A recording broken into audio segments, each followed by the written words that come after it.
Hello, everybody.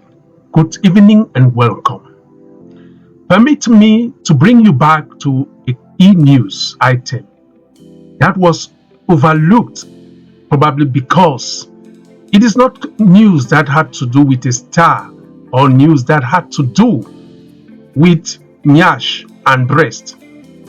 Yet, life is not about nyash and breast.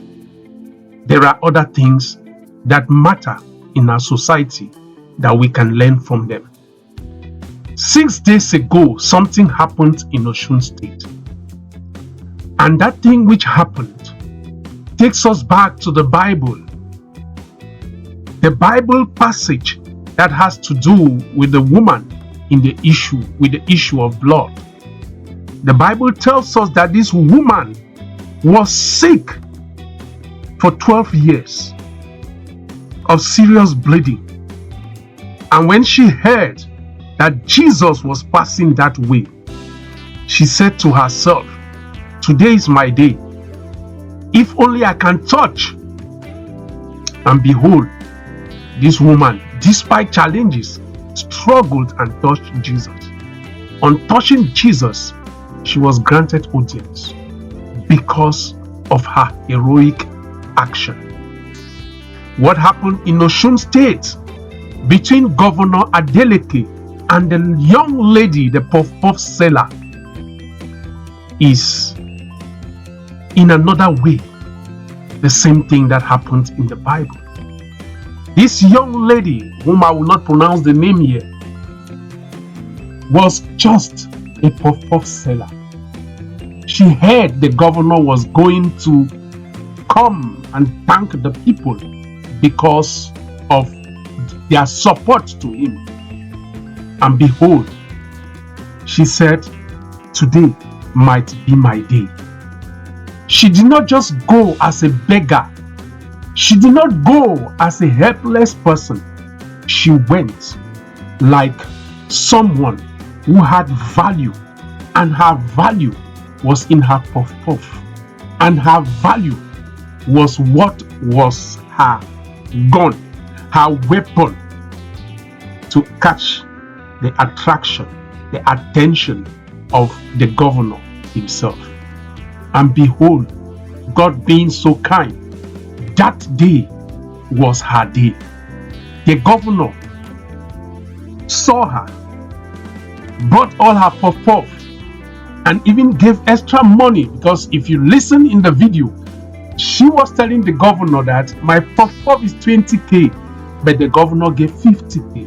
As if that was not enough, the governor invited her to enter into the bus.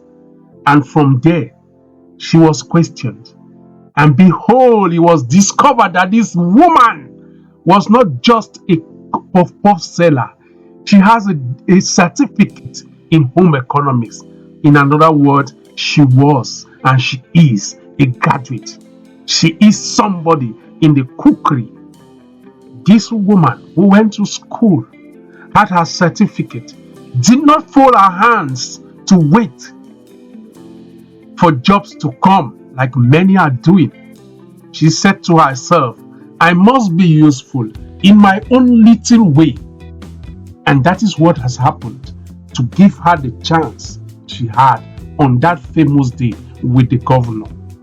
It is reported that she's certainly going to begin work in the days ahead as the chef of the government house in Osun State, because she showed that she has value. I know many are going to say it is her luck. But do you think that if this woman was lying on her bed, luck will meet her there? No. Luck does not meet people who don't do anything. Luck does not meet people who are not ready to show their value, who are not ready to put forth themselves so that they can be desired, so that they can be wanted, and so that they can be loved. My dear brother and sister, as you're listening to me now, the question you should ask yourself, if the governor was passing by your way, are you sure he would have noticed you? Are you sure He would have seen your value. Certainly not. Because we've come into a situation now where people spend their time, days, doing nothing, and yet expecting that manna will fall from heaven. Don't be ashamed of your value. You may neglect that value in you, but somebody will see it if and only if you make use of it and you put it out there to be caught by those who may need it. God bless you and see you in our next video.